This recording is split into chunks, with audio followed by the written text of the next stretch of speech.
आज आपण अनंत चतुर्दशीची पौराणिक कथा पाहणार आहोत. ही कथा शेवटपर्यंत ऐका. एकदा सतयुगात सुमंत नावाचा ऋषी राहत होता. त्यांची पत्नी दीक्षा अत्यंत धार्मिक होती. पण दुसरी पत्नी कांता स्वभावाने अभिमानी आणि धर्मनिरपेक्ष होती. सुमंत ऋषींच्या घरात दीक्षेच्या पोटी सुशील नावाचा मुलगा झाला. सुशील हा गुणी, विद्वान आणि धार्मिक होता. योग्य वय झाल्यावर त्याचे लग्न झाले. लग्नानंतर एकदा सुशील आपल्या पत्नीसमवेत सासरी गेला. तिथे त्याची सासू वाईट वागणूक देऊ लागली. त्यामुळे तो खूप दुःखी झाला.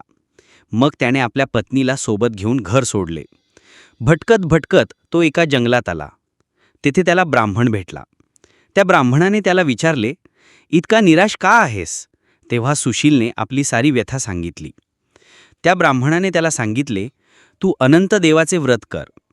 त्याने तुझ्या आयुष्यातील सर्व दुःखे नाहीशी होतील. हे व्रत भाद्रपद शुक्ल चतुर्दशीला करावे. अनंत देवाला शेषनागाचे स्वरूप म्हणून पूजा करावी. धाग्याला 14 गाठी बांधून हातावर धरावा. या व्रताचे पालन केल्याने सर्व संकटे दूर होतात.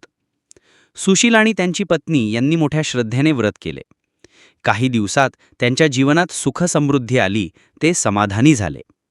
पण एकदा सुशीलच्या पत्नीला वाटले की या धाग्यात काही जादू आहे, म्हणूनच आपले नशीब बदलले आहे. तिने रागाच्या भरात तो धागा फेकून दिला. त्यानंतर त्यांच्या जीवनात पुन्हा संकटे आली.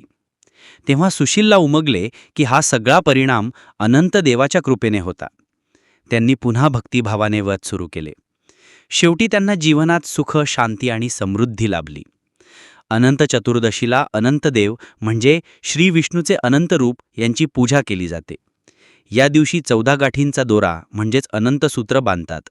तो पुरुष उजव्या हाताला आणि स्त्रिया डाव्या हाताला बांधतात. या व्रताने संपत्ती, आरोग्य, दीर्घायुष्य, कुटुंबात ऐक्य आणि सर्व संकटांचे निवारण होते अशी श्रद्धा आहे. तसेच याच दिवशी गणेशोत्सवाचा समारोप म्हणजे गणपती विसर्जन देखील होते. ही कथा आवडल्यास या व्हिडिओला लाईक व शेअर करा. तसेच यूट्यूब चॅनलला सबस्क्राईब करा. धन्यवाद.